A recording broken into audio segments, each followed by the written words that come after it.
Men like you buy land like that and turn it into junkyards. We will bury you in permits and fines until you crawl away. She said it loud, smiled while she said it. I hadn't even met this woman before. My land was outside their HOA. Not their street, not their rules, not their business. I had bought 1,800 acres of Virginia timber, fair and legal, and minded my own. They sent the letter anyway. Then the lawyer letters. Then the county complaints. All before I'd touched a single tree. I didn't argue, just sat down that night with every deed and plat map tied to that neighborhood. And that's when I found it. Something nobody in that HOA had checked in 20 years. Something to do with their only bridge. What would you have done? Where are you watching from? My name is Garrett Wolfson. I'm 54 years old, and I spent the first half of my life doing exactly what nobody expected of me. Which wasn't much, if you're being honest. I grew up in Wise County, Virginia, the son of a coal truck driver and a school cafeteria worker. We weren't poor in the dramatic sense. We just never had slack. No slack in the budget, no slack in the schedule, no slack in the patience my father had for people who acted like their comfort was more important than your dignity. I did 8 years in the Army, military police, Fort Bragg, and came home with a bad knee, a GI Bill I actually used, and an obsession with property law that my ex-wife will tell you was at least 40% responsible for our divorce. I got a paralegal certification, worked for a real estate attorney for 6 years in Roanoke, saved compulsively, bought my first rental property at 38. By 51, I owned 7 residential units and a commercial strip in Christiansburg. I was comfortable, not rich, comfortable. The land I'm talking about, the 1,800 acres, is a stretch of timber and creek bottom in Haskell County, Virginia. Roll hills, a couple of seasonal streams, dense hardwood forest that smells like wet bark and iron after a rain. I'd been watching it for 3 years. It sat just outside a suburban-style HOA development called Pinehurst Crossing, a 340-home community of vinyl-sided colonials that had materialized in the early 2000s on what used to be a working farm. The developer had built one access road, and that road crossed a single bridge over Hatchet Creek to connect the neighborhood to Route 612. One bridge, one road, one way in, one way out.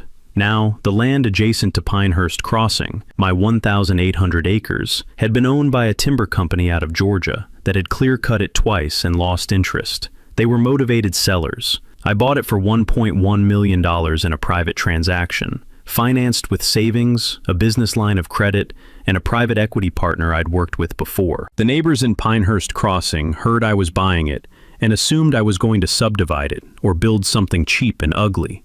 They also assumed I was beneath them. That last part is where Dolores Kretsch entered my life. Dolores was the HOA president, had been for 11 years, which in HOA terms is basically a dictatorship with better catering. She was a retired pharmaceutical sales rep, mid-60s, impeccably dressed for someone who lived in a cul-de-sac. The first time I met her was at a county planning meeting where I was presenting a preliminary site plan. Nothing controversial, just routine disclosure that I intended to use the land for mixed timber management and potentially agritourism. She didn't introduce herself. She just raised her hand and asked, in that honeyed glass voice some women perfect over decades of polite cruelty, "Are you aware of the character of the Pinehurst Crossing community? Because we've worked very hard to maintain a certain standard." The word standard landed like a thumbtack between my shoulder blades. I told her I was aware of the character of the community and that I had every confidence my 1,800 acres would complement it. She smiled, the kind of smile that means we'll see about that. 3 weeks later, she filed a formal objection with the county citing aesthetic concerns and potential traffic impact. She also sent a certified letter to my LLC, which she'd looked up on the state registry, warning me that any commercial activity visible from Pinehurst Crossing would be met with all available legal remedies. The letter smelled like her perfume, floral, aggressive. The paper was heavy stock, like she'd had it printed somewhere fancy. I read it twice, folded it into thirds, and put it in a manila folder I labeled Dolores, Future Evidence. That folder got thick fast. You have to understand something about HOA boards in small Virginia suburban developments. They are not elected so much as they are accumulated. Nobody runs against Dolores Kretsch because nobody wants to run the monthly meeting that goes 45 minutes over schedule, arguing about whether a homeowner's mailbox post is the wrong shade of brown. Power, in that context, accrues to whoever is willing to be the most consistently unpleasant person in the room. And Dolores had been that person since George W. Bush's second term. Within 2 weeks of my planning presentation, she'd called 3 neighborhood meetings. I know because I have a guy, Lester Boone, a retired electrician who lived in Pinehurst Crossing and thought the HOA had lost its mind somewhere around 2019, when they fined a widow $400 for planting marigolds in a non-approved color. And Lester fed me the minutes. The first meeting was about protecting property values. The second was about uncontrolled development. The third, which Lester described as getting a little weird, involved a guest speaker, a land use attorney Dolores had apparently hired on the HOA's dime to explain how they could push the county to rezone my acreage as rural residential preservation, which would have severely restricted my ability to do anything commercial on it. It was an aggressive play, also a legal one. I had to respect it, even while I resented it. What I didn't do was panic. I did what I always do when someone comes at me legally. I went to the source documents. The Haskell County Recorder's Office is not glamorous. It's a beige room with fluorescent lighting and a laminate counter, and the deed books go back to the 1840s in leather-bound volumes that smell like old paper and something faintly chemical, like they'd been treated against insects once and the solution never quite dried. A woman named Rhonda had worked there for 31 years and knew where everything was. I bought her a coffee from the gas station next door and asked her to help me trace ownership on the bridge. Because here's the thing nobody at Pinehurst Crossing had apparently ever thought to verify. Who actually owned the bridge? The bridge over Hatchet Creek had been built in 1987 by the original farm's owner, a man named Eldon Cravath, as a private access structure. When the developer bought the farm in 1999 and built Pinehurst Crossing, they'd platted the subdivision, recorded the HOA covenants, built 340 houses, and then, in 2003, the developer had filed for Chapter 11 bankruptcy. In the reorganization, assets were liquidated. The bridge, recorded separately from the subdivision plat as a private access structure on a 0.4-acre parcel, had been sold to satisfy a creditor. That creditor was a holding company. That holding company had been dissolved, and the 0.4-acre parcel containing the bridge had, through a chain of quiet title proceedings and tax sales that took Rhonda and me 4 hours to fully reconstruct, ended up owned by the timber company, the same Georgia timber company that had just sold me 1,800 acres. I sat back in the plastic chair and stared at the deed for a long time. The fluorescent light buzzed above me. Somewhere in the building, a printer was jamming. The bridge was in the deed package. I had bought it without even knowing it. I owned the only bridge connecting 340 homes to the outside world. Now, before you start imagining me immediately calling a locksmith and ordering a gate, understand something about who I am. I didn't want a war. I wanted to be left alone to manage my land. But Dolores Kretsch had decided to make me a problem before I'd done a single thing wrong, and she'd spent HOA dues on a lawyer to do it. So when I got home that evening, I spread the deed documents across my kitchen table, poured 2 fingers of bourbon, and started doing math. The bridge was mine. The access easement that Pinehurst Crossing residents used to cross it, I went back through every plat document, every HOA covenant, every recorded instrument. There was no easement. There had never been a recorded easement. 340 families had been crossing a private bridge for over 20 years without a single piece of paper giving them the legal right to do so. I took a long sip of bourbon, picked up my phone, called my old boss, a real estate attorney named Thaddeus Greer, and said, "Thad, I need you to look at something, and I need you to not tell me I'm crazy until you've looked at it." He looked at it. He didn't tell me I was crazy. He said, "Garrett, this is either the most dangerous piece of real estate I've ever seen or the most valuable. Probably both." Both sounded fine to me. The county zoning hearing was scheduled for a Thursday in February. Dolores had done her homework. She'd gathered signatures from 180 of the 340 homeowners, submitted a 14-page formal objection, and arranged for 3 Pinehurst Crossing residents to give public comment, including a woman who taught elementary school and was going to talk about the children. It was well organized, politically savvy. I had underestimated her operational capacity, and I filed that lesson away. What Dolores hadn't done, and this is the thing about people who operate on social intimidation, is think about what I might be holding.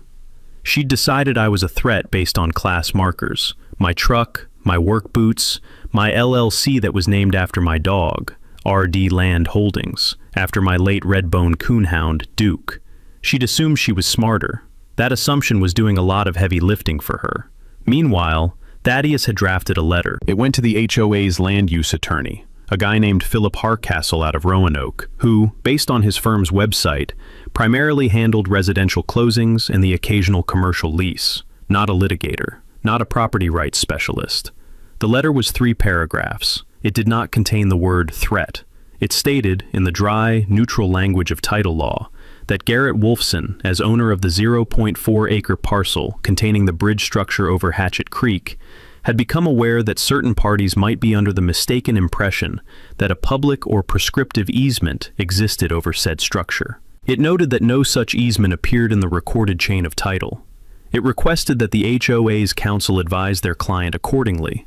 That's it. No ultimatum, no demands. Just, hey, did you know about this? Philip Harcastle apparently read the letter, billed 2 hours to research it, sent Dolores a vague response about ongoing title questions that were being monitored, and did not, based on subsequent events, adequately convey to Dolores that she might want to put the brakes on her offensive. So, she didn't put the brakes on. She showed up to the zoning hearing in a blazer the color of a Virginia state flag, and delivered a 6-minute statement about community character, property values, and, I am not making this up, the soul of Haskell County.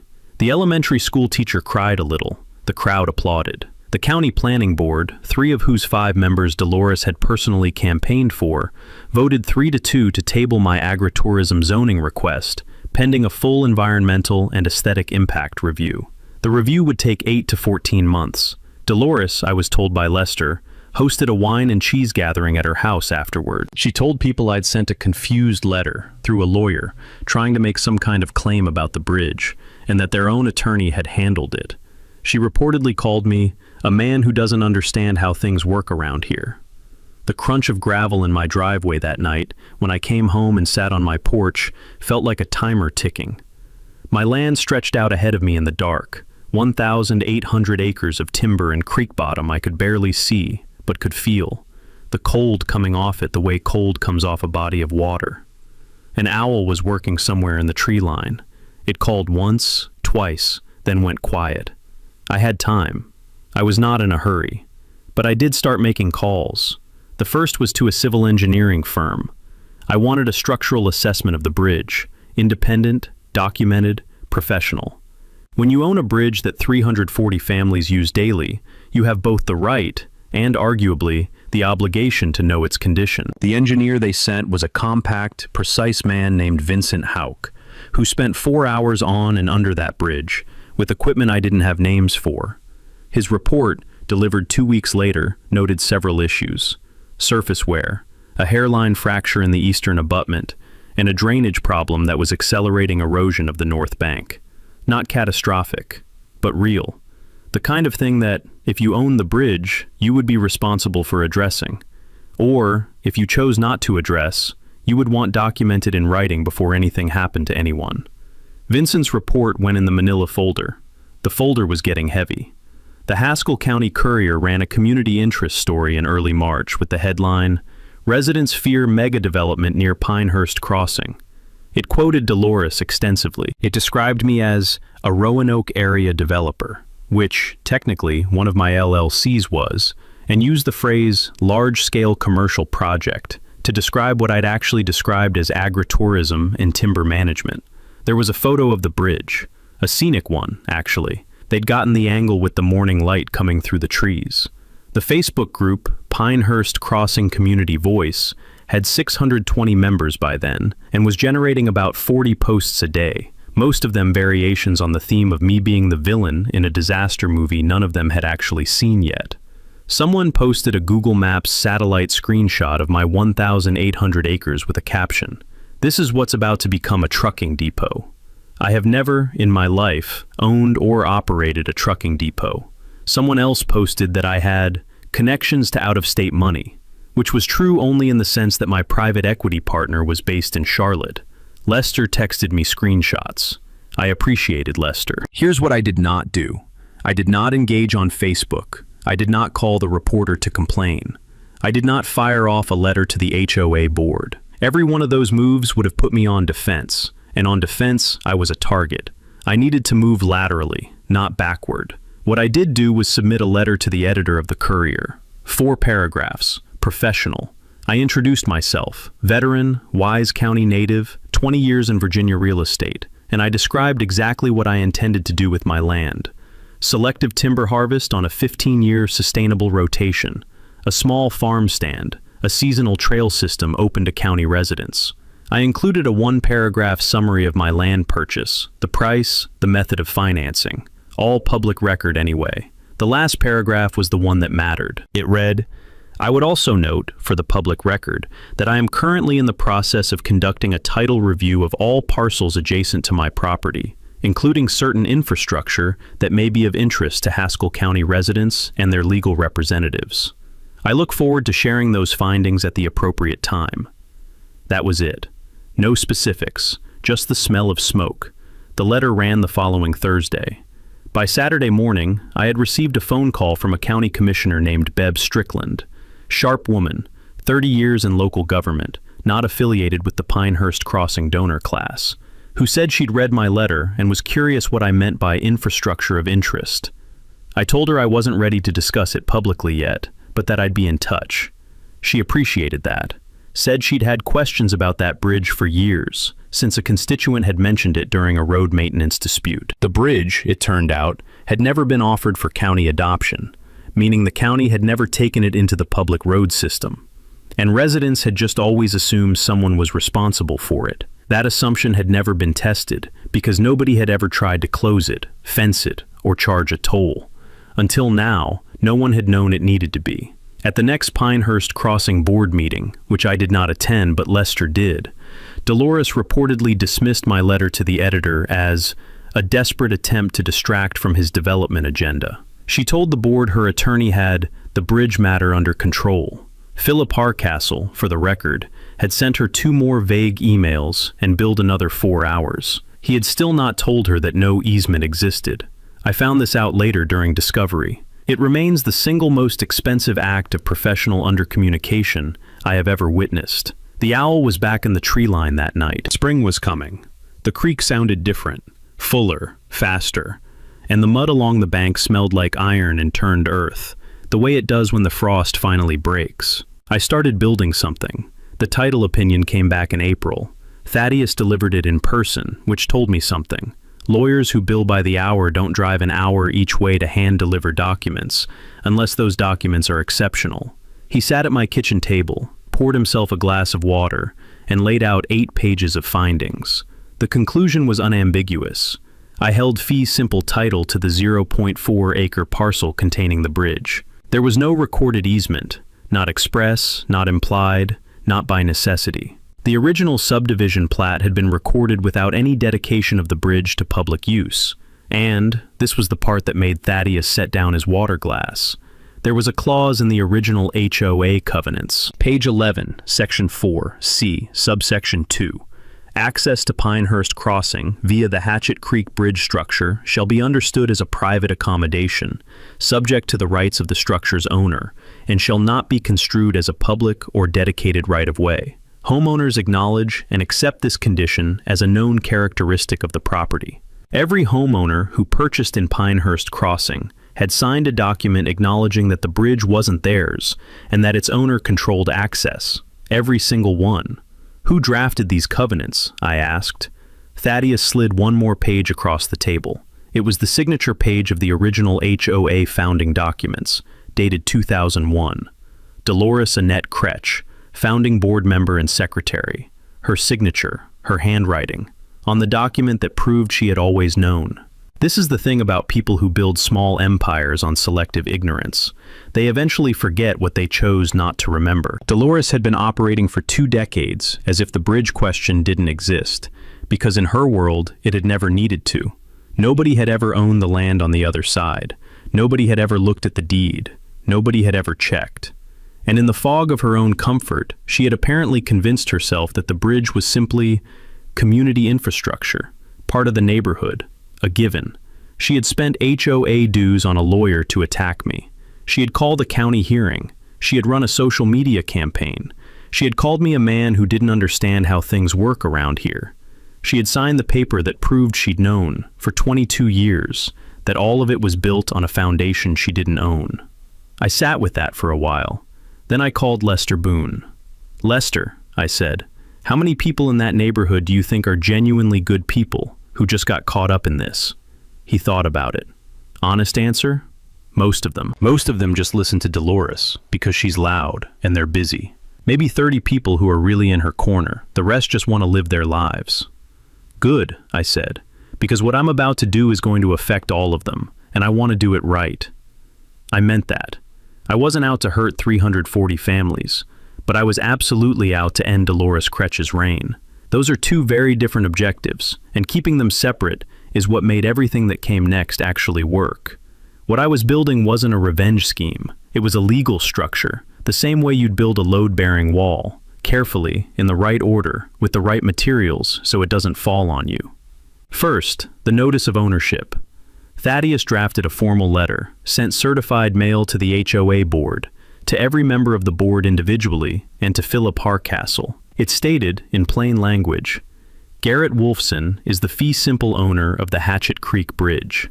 No easement exists. We are prepared to negotiate a formal access easement. Please respond within 30 days.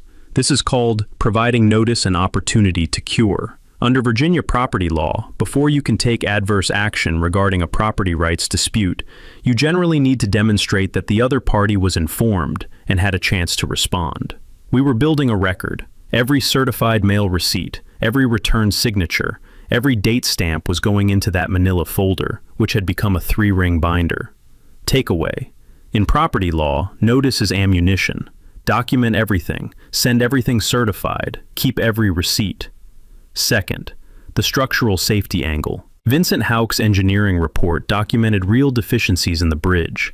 I called my commercial property insurance carrier and formally disclosed that I owned a bridge structure with documented wear. They added it to my policy as a covered structure, and in their acknowledgement letter, noted that I should address the documented deficiencies to maintain coverage and limit liability. Now here's where it gets elegant. Under Virginia law, a property owner who has documented knowledge of a structural hazard on their property has a legal obligation to either repair it or restrict access to prevent injury. This isn't punitive, it's liability management, but it meant I had a legitimate, insurance-backed, engineer-documented basis to restrict bridge access if I chose to pursue repairs. I wasn't making up a threat. I was following the instructions of my insurance company and my engineer. Takeaway. Structural safety documentation isn't just about safety. It's about establishing legitimate grounds for access control. Third, the gate. Orville Sapp was a contractor I'd used on 3 previous projects.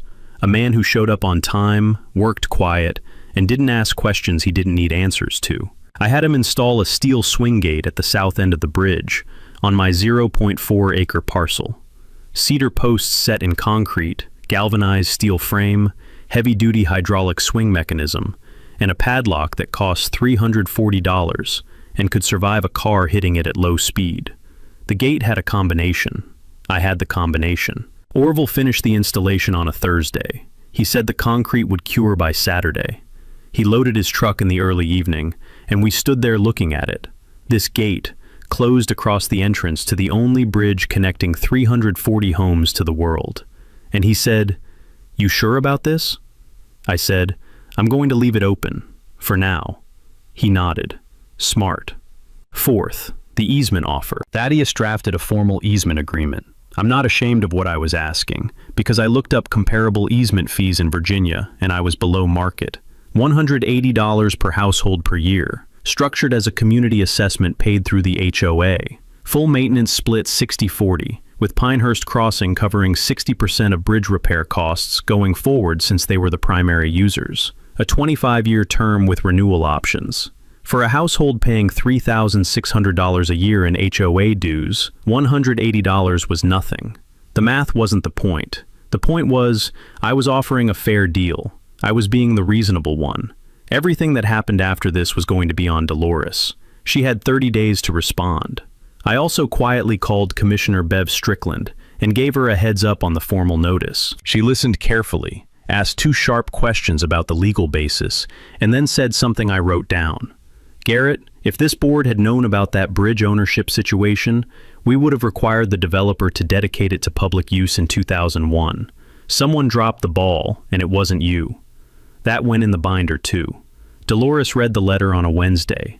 Lester found out because she called an emergency board meeting Thursday morning, 7 a.m., which had never happened in the history of the HOA, and apparently the energy in the room was, as Lester put it, like somebody kicked open a hornet's nest and then left. She fired Philip Harcastle by email that afternoon. He apparently responded, asking about his outstanding invoice. She did not reply for 6 days. Constance Yarborough was a different caliber. I'd heard her name around Roanoke area real estate circles. She'd won some genuinely difficult HOA cases, and she was not the kind of attorney who sent vague letters and billed for ambiguity. When she reviewed the file, she apparently told Dolores 2 things. First, this is a real problem. Second, their best legal argument was prescriptive easement. A prescriptive easement, for those who haven't had the pleasure, it's the legal theory that says if you use someone else's property openly, continuously, and without their permission for long enough, in Virginia, 20 years, you may acquire a legal right to continue doing so. It's essentially legal squatting for access rights. And on the surface, Pinehurst Crossing had a case. They'd been crossing that bridge for over 20 years. But there were 2 problems with this theory. Problem 1, the HOA covenants. You can't claim prescriptive easement if you acknowledged in writing that you didn't have a right to use the property. That Section 4C clause, the one Dolores had signed in 2001, explicitly stated that access was a private accommodation at the owner's discretion. Under Virginia case law, that kind of acknowledgement breaks the hostile element required for prescriptive easement. You can't claim you used something without permission if you signed a document saying you understood it wasn't yours. Problem 2, the ownership gap. The bridge had changed hands through a tax sale and a dissolved holding company. There had been years, documented years in Rhonda's deed records, where it had no active owner. You can't build 20 years of continuous hostile use against an owner who doesn't legally exist. Constance probably figured this out within 48 hours. But she was being paid to fight, and she was going to fight. She filed a petition to establish prescriptive easement in Haskell County Circuit Court. She simultaneously submitted a formal request to the County Board of Supervisors to exercise eminent domain over the bridge for public necessity, citing the fact that it was the only access to 340 homes. The eminent domain play was actually smart. If the county condemned the bridge and took it into the public road system, they'd have to compensate me, but they'd also control it, and I'd lose my leverage entirely. I'd get paid, but Dolores would win. Dolores held her town hall on a Friday night. The community center, which was technically my land to the north but they'd been using for years, under an informal arrangement with the timber company, was packed. She told residents that I was holding their neighborhood hostage and that they needed to show up to the county supervisor meeting in force and demand the bridge be made public. She did not mention the covenant clause. She did not mention Section 4C. She did not mention that she had signed it. I know what she said because 2 people at that meeting recorded it on their phones. One of them sent me the video without me asking. People were starting to ask questions she couldn't answer cleanly. 30 days ticked by. Constance Yarborough sent a letter to Thaddeus declining the easement offer and stating they intended to pursue legal remedies. No counteroffer, no negotiation, just rejection. That was the moment I stopped leaving the gate open. On a Saturday morning in May, I drove out to the bridge before dawn, when nobody was awake yet, and I clicked the padlock shut. Then I went home, made eggs, and waited for my phone to ring. It took 11 minutes. Let me be clear about something, because this is the part where people sometimes misread who I am. I did not close that gate to hurt 340 families. I closed it because the HOA board, on Dolores's instruction, had rejected a fair offer without so much as a counter-proposal. I had been patient for months. I had provided notice. I had offered a deal. They'd hired a lawyer and sued me instead. But I'd also thought about what closing the gate actually meant for people who weren't Dolores. 2 weeks before I closed it, I'd sent a letter, not from my attorney, just from me, personally, on plain paper, to every household in Pinehurst Crossing, all 340. I'd paid for the stamps myself. The letter explained who I was, what I owned, what I'd offered, and what had happened. It explained that if the easement negotiation failed, I would need to restrict access for legal and safety reasons, but that I would never leave residents stranded. I included a phone number, a direct line. I said, "If the gate is closed, call this number. You'll get a 72-hour access code. No charge, no judgment. You need to get to work, get your kids to school, get to the doctor. Call me." I hired a woman named Angie to staff that line during business hours. She was calm, efficient, and empathetic. When the gate clicked shut on that Saturday morning, 11 minutes passed before the first call. By 9 a.m., Angie had fielded 47 calls. She gave out the code every time, without question. By Sunday, a few residents were thanking her. The impact on Dolores's narrative was, in my estimation, devastating. You cannot call someone a hostage taker when he's personally giving you the key every time you ask. Dolores's attempt to have me arrested was almost touching in its desperation. She called 911 and reported that I was blocking a public road. The deputy sheriff who responded, a veteran named Roy Adkins who had, it turned out, already been briefed by the county attorney's office on the title situation, politely explained to Dolores that the road in question was not in the county road system, that the bridge parcel was privately owned, and that the owner was within his rights to control access, pending resolution of the civil dispute. Dolores reportedly called him incompetent. He reportedly did not take the bait. She called the Roanoke TV station. A reporter named Patricia Wembley came out with a camera. She filmed the gate, interviewed several residents, and then called me. I sat down with her for 45 minutes at my kitchen table. I had the binder. I walked her through the deed chain, the engineering report, the covenant clause, the easement offer, the rejection. I showed her Dolores's signature on Section 4, C. Patricia Wembley was, I could tell, a person who liked documents. Her eyes lit up at the covenant clause. The segment aired on the Thursday evening news. The Chiron read, "Subdivision residents discover they don't own bridge they've used for 20 years." Dolores was shown walking away from the camera. There's a specific body language that happens when someone who has controlled a narrative for a long time realizes they've lost the narrative, and she had it. The slightly too fast walk, the held jaw expression, the hand that comes up to wave off the reporter. The HOA board had 5 members. By the following Monday, 2 of them had submitted written resignations. One of them, a retired pharmacist named Harold Detch, who had been on the board for 6 years, called Lester and said, "I had no idea about the covenant. If I'd known, I never would have supported this." Dolores was now running on 3 votes and a reputation that was actively dissolving. I let Commissioner Bev Strickland know the TV segment had aired. She said she'd already watched it. She said the county attorney had an opinion she wanted to share with me. I said I'd be there Monday morning. The Haskell County Board of Supervisors meeting room holds about 200 people and smells, on crowded nights, like industrial carpet and too much deodorant. By 6:45 p.m., every seat was filled. There were people standing along the walls. Patricia Wembley's camera crew had set up in the back. 3 other reporters I didn't recognize were in the front row.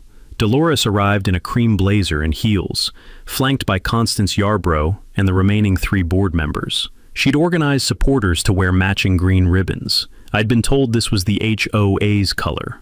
About 60 people wore them.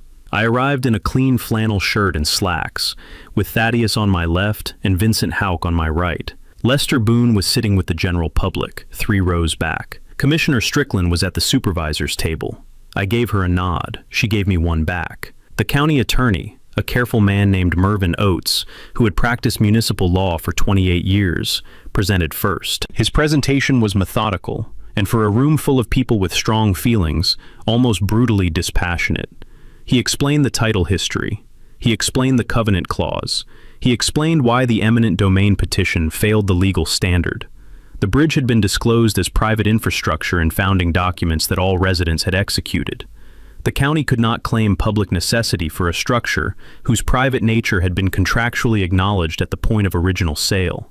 He also noted, with what I read as quiet professional displeasure, that the 2001 developer should have been required by the county to dedicate the bridge to public use as a condition of subdivision approval, and that this requirement had not been enforced due to a lapse in the county's review process. He was taking partial responsibility on the county's behalf, which I respected. Therefore, Mervyn Oates said, adjusting his reading glasses, the county cannot pursue eminent domain at this time, and the board's options are limited to facilitating private negotiation between the parties.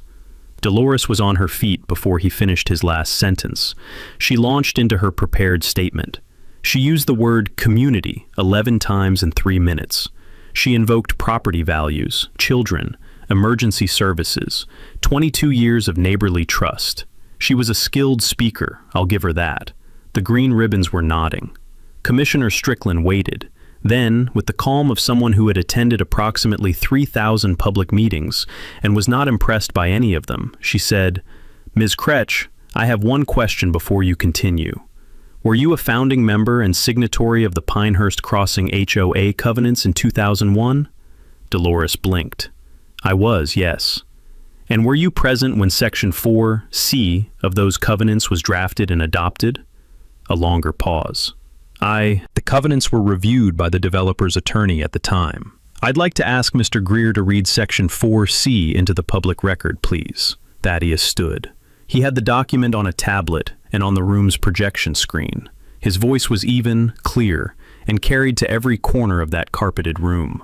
Access to Pinehurst Crossing via the Hatchet Creek Bridge structure shall be understood as a private accommodation, subject to the rights of the structure's owner, and shall not be construed as a public or dedicated right-of-way. Homeowners acknowledge and accept this condition as a known characteristic of the property. He advanced to the signature page. Dolores Annette Kretsch, founding board member and secretary, February 14th, 2001. The room did not erupt. It did something quieter and more devastating. It went very still, and then, from somewhere in the middle of the green ribbon section, someone said, "She knew?" And then someone else said it. And then a third person. Not a question anymore, just a statement. She knew. Dolores's face did something complicated. The prepared statement was still in her hand. Constance Yarbrough leaned over and said something in her ear. Dolores sat down. 3 weeks later, Constance Yarbrough filed a notice withdrawing the prescriptive easement petition. 2 weeks after that, Dolores Kretsch announced she was resigning from the HOA board for personal health reasons. Lester sent me a text that just said, the new HOA president was a man named Warren Fisk, 58, HVAC contractor, had lived in Pinehurst Crossing for 14 years, and had served exactly 0 days on any board until the week after Dolores resigned. He called me the day he was elected and said, I just want to fix this. Can we fix this? We fixed it in 3 weeks. The easement agreement we signed was actually lower than my original offer. $150 per household instead of $180, in part because the reconstituted board came to the table without lawyers, and in part because I genuinely liked Warren and wanted to start the relationship right. The HOA would cover 55% of bridge maintenance costs going forward. I'd cover 45%. Vincent Houck drew up a repair schedule, supervised the work himself, and presented the completed bridge inspection report to the county. Roy Adkins, the deputy who'd kept his cool when Dolores called him incompetent, drove out to have a look. He said it looked solid. The agritourism zoning passed 4-1 at the next county planning meeting.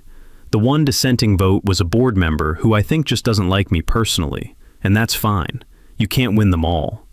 I spent the following spring building out the first phase of what became the Hatchet Creek Trail, a 2-mile loop through the eastern timber section of my property, with a gravel parking area off Route 612, 2 rest benches made from reclaimed oak, and a kiosk where Lester's granddaughter made hand-painted maps. I opened it to the public on Memorial Day weekend. About 80 people came. A few of them were from Pinehurst Crossing. The farm stand opened in July. We sell timber honey, dried herbs, firewood bundles, and whatever the kitchen garden produces. Nothing fancy. The kind of things my mother would have bought. The scholarship came last. and it was the thing I'm most proud of.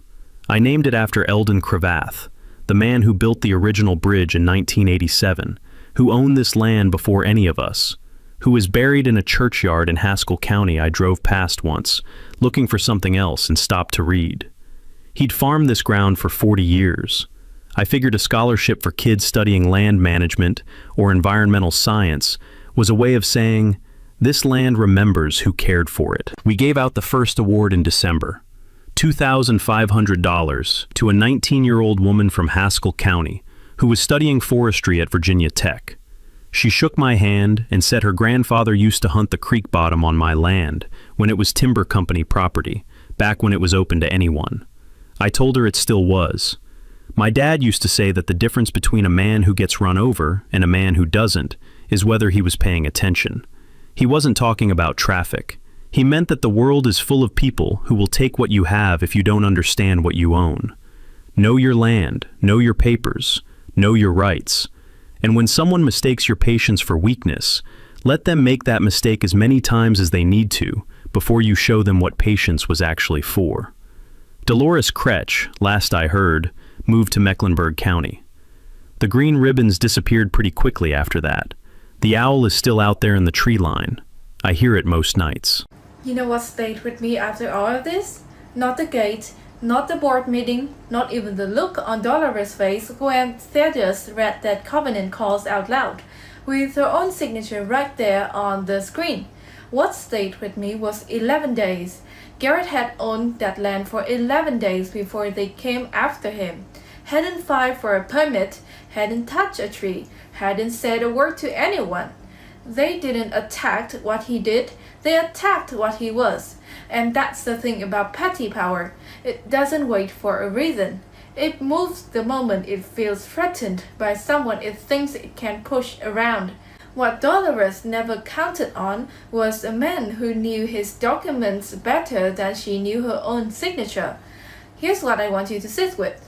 Knowing what you own and what's on paper is the most powerful thing a man can carry into any room. Garrett didn't win because he was out loud.